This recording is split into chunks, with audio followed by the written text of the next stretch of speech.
Selamat datang kembali channel Rekono. Beberapa hari yang lalu diduga Ahmad Dhani mengatakan BNPT dibubarin aja lah ya. Apa itu BNPT? Ya, yang ngurusin tentang radikalisme ya orang-orang yang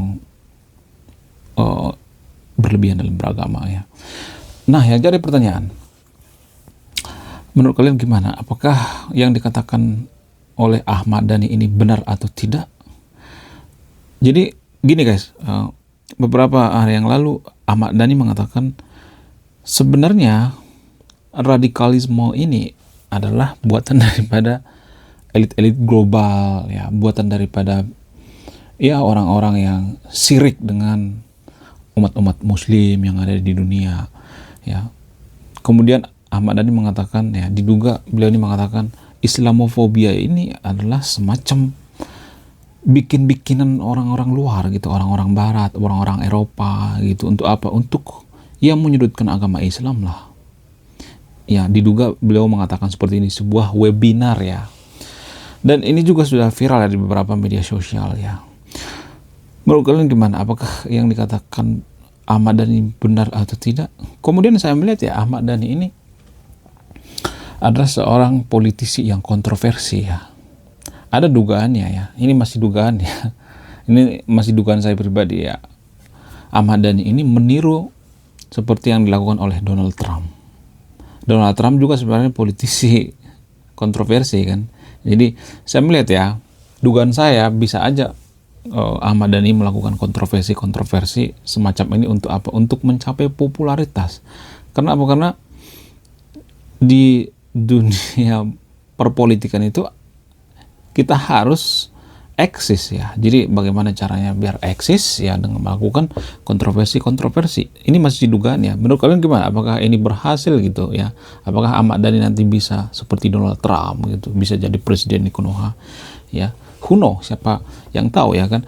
Kemudian Islamofobia di dunia itu menurut data dari PBB ya, saya akan tampilkan data yang di sini ya. Menurut data dari PBB mengatakan bahwa Islamofobia itu meningkat ya, dari beberapa tahun yang lalu sampai sekarang ini meningkat pesat ya. Tapi saya akan netral di video ini ya, saya tidak berpihak ya. Saya cuma mau ngajak yang nonton video untuk diskusi ya. Mohon maaf bagi teman-teman muslim ya.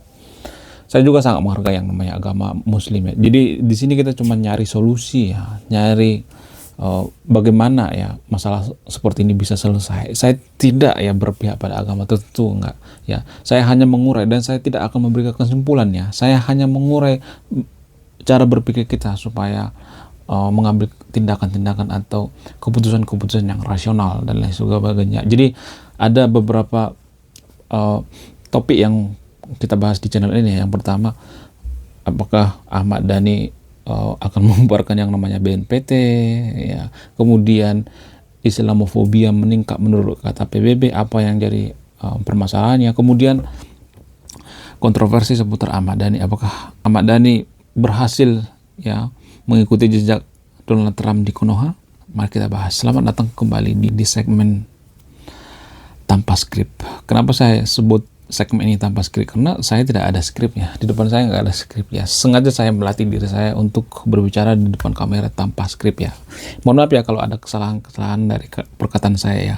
Tapi intinya di video ini saya tidak berpihak ya. Saya tidak berpihak pada agama tertentu, saya tidak berpihak pada kelompok tertentu ya. Saya tidak menyudutkan agama tertentu ya. Mohon maaf ya bagi teman-teman muslim ya. Saya juga banyak sahabat muslim kok ya, pemuka agama, ustadz banyak teman saya, teman nongkrong, teman mancing, ya, teman sanda gurai dan sebagainya. Jadi yang saya kritik itu bukan agamanya, tapi penganutnya. Jadi gini guys, baru-baru ini Ahmad Dhani mengatakan bubarin aja lah BNPT, nggak guna.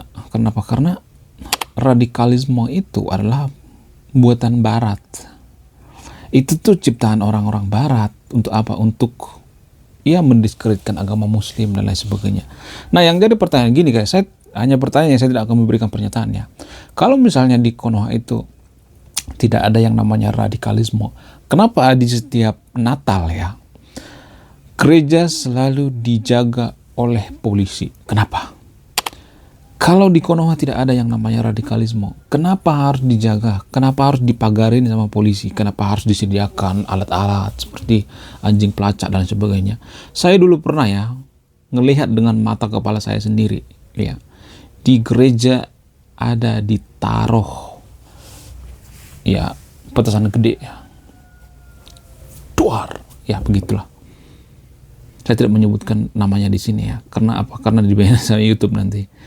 Petasan gede, ya, saya menyebut dengan petasan gede, ya, mungkin yang tersahabat yang TV sudah mengerti apa yang saya maksud, ya, ya begitulah petasan gede. Saya melihat dengan mata kepala saya sendiri di kantong kresek. Belum terjadi duar, ya, belum terjadi duar gitu, belum, ya, masih tahap penyelidikan, ya. Saya melihat dengan mata kepala saya sendiri di dalam gereja, guys. Jadi menurut kalian gimana? Kalau saya bahas hal-hal seperti ini kan ini hal-hal yang sangat sensitif, ya. Jadi kadang-kala ya saya tuh dikatakan, oh kamu memihak agama tertentu. Enggak, saya tidak memihak agama Kristen, enggak. Saya hanya mengurai gitu. Kalau misalnya di Konoha itu tidak ada yang namanya radikalisme, kenapa gereja selalu dijaga ketat atau dikawal polisi saat Natal? Kenapa? Kenapa? Menurut kalian gimana? Kita fair-fairan aja lah, ngomongnya terbuka gitu, diskusi dari hati ke hati. Kenapa? Saya mau nanya sama umat muslim, ya, kenapa gereja itu selalu dijaga gitu setiap Natal? Kalau misalnya ada yang mengatakan, itu kan cuman bisa-bisaan polisi dan lain sebagainya. Tapi kan saya melihat masjid nggak pernah, itu jarang ya dijaga. Mungkin kalau event-event tertentu ya polisi ngejaga masjid. Tapi kalau seluruh masjid di Konoha itu ya setiap lebaran nggak pernah saya melihat polisi berjaga-jaga, nggak pernah. Jadi ini yang menurut saya itu argumen yang susah dibantah, ya. Menurut kalian gimana? Tolong dibantah, ya. Kenapa di Konoha itu gereja selalu dijaga oleh polisi? Kalau misalnya ada yang mengatakan nggak ada radikalisme, kenapa harus dijaga? Justru yang mereka hindari itu ya para polisi di Konoha itu tindakan-tindakan anarkis kan, radikalisme dan lain sebagainya. Itu yang mereka hindari. Jadi bagaimana mungkin kita mengatakan bahwa di Konoha itu nggak ada yang namanya radikalisme? Bubarin aja tuh BNPT. Sementara menurut data dari BNPT, jumlah orang yang terpapar radikalisme itu 33 juta orang. Itu menurut data. Cek data, saya tidak asal mangap, ya. Jumlah orang yang terpapar radikalisme itu 33 juta orang. Menurut kalian gimana? Ya, ini harus dibahas, guys, karena walaupun ini masalah sensitif, tetap kita harus bahas, ya. Jadi di mana lagi kita bahas hal-hal sensitif semacam ini? Kalau di dunia nyata kita bahas hal-hal semacam ini, nggak ada orang yang berani kan, sangat sensitif. Jadi hanya bertanya, ya, saya hanya bertanya, tidak memberikan pernyataan. Silahkan disimpulkan sendiri. Menurut kalian gimana? Apakah pernyataan daripada Ahmad Dhani ini benar atau tidak? Sah-sah aja ya mengeluarkan statement atau pendapat. Tapi yang jadi permasalahan ini, statement ini keluar bukan, mohon maaf ya, bukan orang biasa misalnya. Ya, misalnya nih ada tetangga kita misalnya, dia tidak seorang pejabat misalnya, ya cuman sesumbar mengatakan bubarin aja lah BNPT, nggak jadi masalah kan. Tapi permasalahan kan Ahmad Dhani kan seorang DPR, dia punya wewenang untuk merubah undang-undang. Itu yang jadi permasalahannya. Jadi kalau pernyataan ini keluar daripada orang yang tidak berpengaruh, ya, tidak menduduki jabatan tertentu di Konoha, ya, tidak seorang yang bisa merubah undang-undang, nggak jadi masalah. Namun yang jadi permasalahan kan beliau ini bisa mengubah undang-undang, karena beliau ini adalah seorang DPR, ya. Gus Dur pernah mengatakan DPR itu tak ubahnya seperti taman kanak-kanak. Menurut kalian gimana? Apakah pernyataan seperti ini benar atau tidak? Kenapa statement, menurut saya statement yang kurang logis seperti ini datang dari seorang DPR di Konoha? Siapa yang milih beliau ini? Ini yang jadi pertanyaannya. Kemudian Islamofobia itu meningkat di seluruh dunia. Ini menurut PBB, ya, saya tidak ngarang-ngarang sendiri, ya. Ini menurut data dari PBB, ya. Saya akan tampilkan datanya di sini. Menurut data dari PBB itu, ya, Islamofobia itu meningkat di seluruh dunia. Namun yang jadi pertanyaan, kenapa? Why? Apa alasannya? Saya tidak memojokkan agama tertentu, ya. Mari kita bahas dengan kepala dingin gitu, dengan diskusi yang membangun, ya. Jadi saya mohon, ya, yang nonton video ini, ya, Kalau komentarnya itu yang membangun gitu, jangan komentar yang kalimat negatif gitu. Ya, kita mencari solusi. Ya, bagaimana menurut kalian gimana? Kenapa Islamofobia itu meningkat? Ya, akhir-akhir ini. Apa alasannya? Apakah benar ini perbuatan daripada orang Barat? Ya, saya melihat ya di Konoha itu kan kalau misalnya kita bertanya hal semacam ini, Islamofobia itu meningkat dan lain sebagainya. Namun yang jadi permasalahan kan, kalau misalnya itu buatan daripada Barat, tapi kan masalahnya kan banyak negara tuh yang banyak mengakui hal-hal seperti ini, seperti Polandia. Banyak negara tuh di Eropa ya, ada banyak tuh negara yang mereka itu percaya hal semacam ini.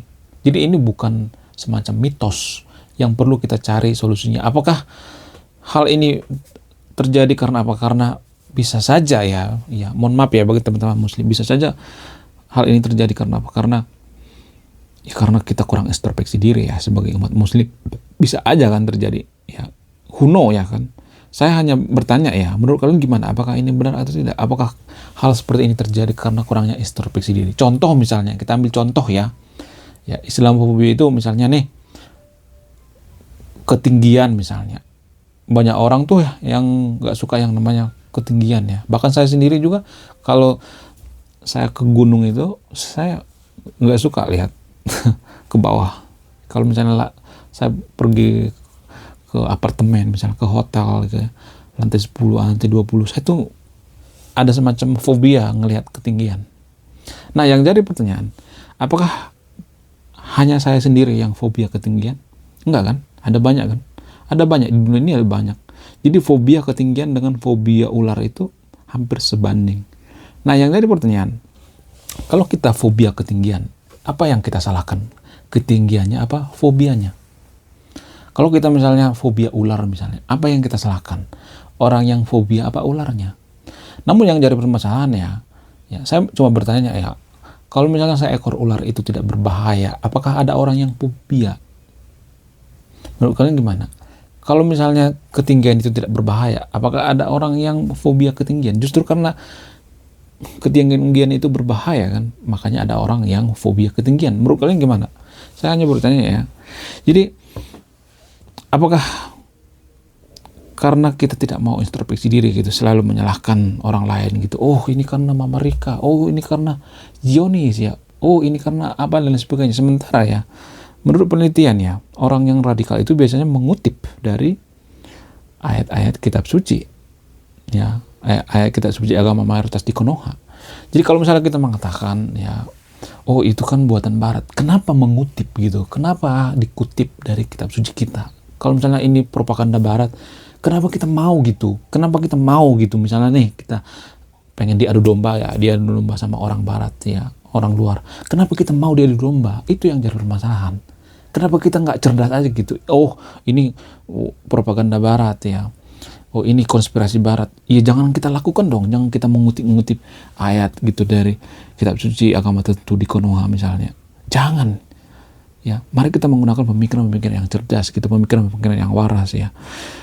Di sini saya hanya mengurai ya, saya tidak akan berpihak pada agama tertentu ya. Saya tidak berpihak pada agama tertentu ya. Kemudian saya melihat Ahmad Dhani ini, di dugaan saya ya, beliau ini mengikuti jejaknya Donald Trump. Ya, Donald Trump itu kan sebenarnya artis ya. Bisa dikatakan beliau ini nggak hanya seorang pengusaha, tapi seorang artis juga ya. Beliau ini sangat sering ya muncul di layar televisi Amerika Serikat ya. Perfect ya sebenarnya Donald Trump ini. Keluarganya terpandang, konglomerat, punya banyak duit ya, pengusaha, kemudian seorang politisi, seorang artis juga ya. Namun ya, yang luput daripada perhatian daripada Ahmad Dhani itu, saya perhatikan ya, budaya Amerika dengan budaya warga Konoha itu sangat jauh berbeda, bagaikan bumi dan langit. SDM-nya juga sangat berbeda, IQ-nya juga berbeda. Ya, jadi kalau di Amerika itu ya, kalau seorang politisi ya, contoh guys, ini hanya contoh ya. Saya tidak mengatakan ini ada hubungannya dengan Ahmad Dhani, enggak ada hubungannya ya. Contoh misalnya, kalau di Amerika itu seorang politisi ya mau menjabat, mereka ya orang-orang Amerika itu lebih peduli kualitas daripada pemimpinnya. kualitas daripada politisinya, daripada masalah pribadinya. Orang Amerika itu nggak mau tahu ya, mau Donald Trump 10 kali menikah kek, mau dia main perempuan kek, mau dia suka ke klub kek, mau suka ke lapo tua kek, mau suka ke kafe remang-remang kek, mau suka nyari kupu-kupu malam kek, mau suka kelayapan kek. Orang Amerika nggak peduli. Mereka lebih peduli pada apa? Pada masalah publik ya. Tapi kalau di Konoha itu berbanding terbalik. Kalau di Konoha itu ya, warga Konoha itu lebih memperhatikan masalah pribadinya. Sesuatu hal yang tidak perlu sebenarnya ya. Apakah dia pernah cerai, apakah dia pernah selingkuh, apakah dia seorang pelakor, pembinor, dan lain sebagainya. Warga Konoha lebih fokus ke situ. Dan ini juga yang terjadi pada politisi-politisi selanjutnya. Pak Prabowo misalnya, ya suka tidak suka Pak Prabowo zaman dulu itu kelemahannya itu apa? Yang jadi ibu negara nanti siapa? Itu kelemahannya. Namun butuh effort yang luar biasa juga sih ya. Saya melihat perjuangan dari Pak Prabowo itu ya, menjadi presiden itu sangat-sangat luar biasa, sangat apresiasi. Bayangkan ya, musuh bebuyutannya yaitu Pak Jokowi bisa bergabung dengan Pak Prabowo, bayangkan. Jadi Ahmad Dhani juga harus seperti itu. Kalau misalnya dia pengen jadi, ya katakan jadi menteri atau jadi presiden, ya kita nggak tahu kan. Ya dia harus apa? Harus mempelajari budaya, culture warga Konoha itu nggak terbiasa melihat politisi yang ceplos-ceplos. Sama kayak Pak Ahok misalnya. Pak Ahok itu kenapa tidak diterima ya? Ada sebagian yang menerima ya, tapi sebagian besar menolak ya. Kenapa? Karena Pak Ahok itu ceplos-ceplos. Saya melihat Ahmad Dhani itu ceplos-ceplos, terlalu ceplos-ceplos ya. Jadi seorang politisi itu sebenarnya ya, kalau kita jadi seorang politisi itu ngomong itu nggak boleh sembarangan, kecuali masyarakat biasa, masyarakat sipil biasa. Kenapa tidak seperti di Amerika? Kita kan negara demokrasi, ngomong ceplas-ceplos kan nggak jadi masalah. Yang jadi masalah itu kan culture guys, budaya, tradisi. Budaya kita atau tradisi kita tuh nggak terbiasa hal seperti ini, nggak terbiasa. Walaupun yang kita katakan itu fakta ya, nggak terbiasa. Jadi ini yang perlu diperhatikan oleh Ahmad Dhani ya. Ya kalau Ahmad Dhani nonton video ini ya bukan saran ya, ini semacam diskusi ya dengan Ahmad Dhani. Tirulah Pak Prabowo ya kalau mau jadi politisi itu. Tiru Pak Prabowo. Pak Prabowo itu kan akhir-akhir ini kan beliau ini semakin santun ya. Jadi kita tuh lebih fokus pada bahasa tubuh sebenarnya. Warga Konoha itu lebih fokus pada bahasa tubuh, gerakan-gerakan tubuh. Ya kenapa? Karena masyarakat itu masih feodal ya, gerakan-gerakan ya, akhlak gitu tuh lebih fokus ke situ ya. Bukan pada karakter ya. Kita lebih fokus ke ya bahasa tubuh yang membungkuk seperti ini ya. Kemudian ya hal-hal yang di luar-luarnya sebenarnya. Kenapa ini bisa terjadi? Karena apa? Karena mohon maaf ya, karena IQ kita yang tidak bisa menjangkau atau tidak bisa membedakan masalah pribadi, masalah publik. Sama seperti Pak Jokowi zaman dulu. Ya, waktu Pak Jokowi menjabat itu kita kan lebih fokus pada keluarga Pak Jokowi kan, bahasa tubuh Pak Jokowi ya. Terus Pak Jokowi misalnya masuk ke gorong-gorong ya.